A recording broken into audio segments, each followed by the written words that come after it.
Olá, amigos. O caso que eu gostaria de destacar nessa semana foi julgado pelo STJ e envolve o uso não autorizado de fotografia. No caso, uma pessoa havia batido fotos dos principais monumentos de um município que faz fronteira com a Argentina.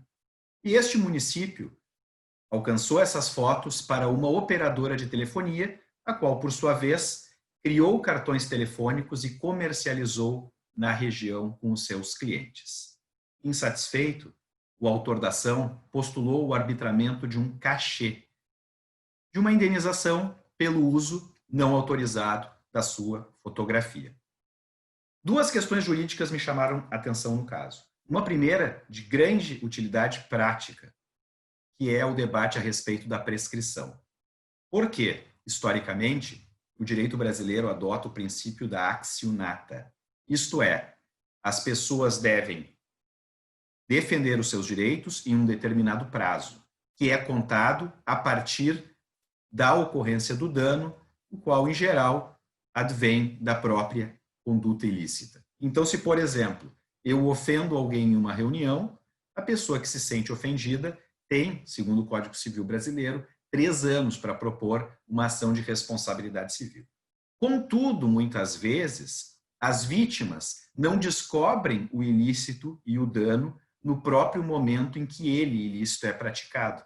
Isso ocorre, por exemplo, com frequência nos ilícitos relacionados à internet, nos quais eu posso postar hoje algo com conteúdo ilícito que apenas vai chegar ao conhecimento da vítima meses ou anos depois. Então, o STJ, para regular a responsabilidade extracontratual, a partir daquilo que ele chama de uma visão com um viés mais humanizado, é uma expressão que se encontra nos acordos, ele estabelece algumas exceções à regra do princípio da accionata e conclui que nos casos de reparação de dano extracontratual, o prazo prescricional deveria ser contado a partir da ciência, a partir do conhecimento que a vítima tem a respeito dos ilícitos que ela foi alvo. E por isso, no caso concreto, o STJ aceitou a propositura da ação pelo autor e contou o prazo prescricional no momento em que ele teve efetiva ciência de que a sua foto tinha sido utilizada por terceiros. Lembrando que o autor da ação era argentino, então ele não tinha grande frequência no território brasileiro. Pois bem, o segundo ponto que me chamou a atenção diz respeito ao mérito da causa. E no mérito da causa, alegou a operadora no recurso especial que ela agira de boa fé, porque ela, antes de se valer da imagem, ela adquirira os direitos autorais, supostos direitos autorais, do município. Então, o fato do município ter comercializado direitos autorais de terceiro, na visão da operadora, não poderia justificar a sua condenação solidária. A terceira turma, através do voto da ministra Fátima Nancy Andrighi, apreciou os artigos 102 e 104 da Lei Brasileira de Direitos Autorais. O primeiro deles, 102, que protege as pessoas com a sua produção artística, autorizando a indenização cabível, que era o pedido, diante de uma eventual violação, e o 104, que trata de pessoas jurídicas ou mesmo naturais que comercializam, que divulgam, que se valem das criações artísticas de outros. E chegou à conclusão, através de frases importantes da ministra Nancy Andrighi, que o sistema de proteção dos direitos autorais previstos no artigo 102 e 104 independe da demonstração de culpa.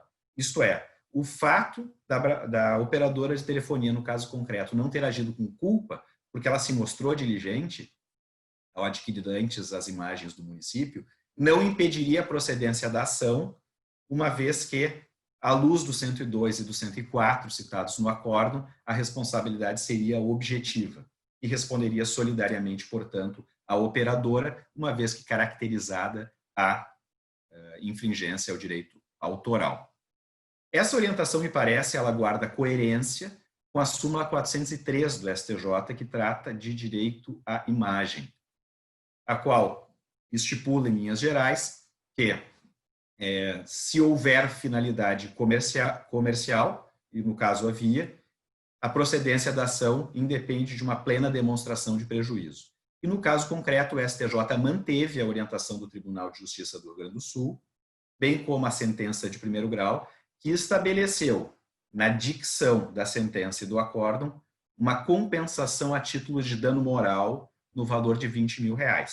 Outros acórdãos utilizam a expressão cachê para o fotógrafo, que no caso teve o mérito de retratar o monumento daquela localidade. Isso é uma matéria muito interessante, especialmente em momentos como a gente vive hoje, em que nós temos por hábito, muitas vezes, postar conteúdos na internet, usando imagens que sempre chamam a atenção. Vale a pena ler o acórdão da terceira turma. Grande abraço a todos.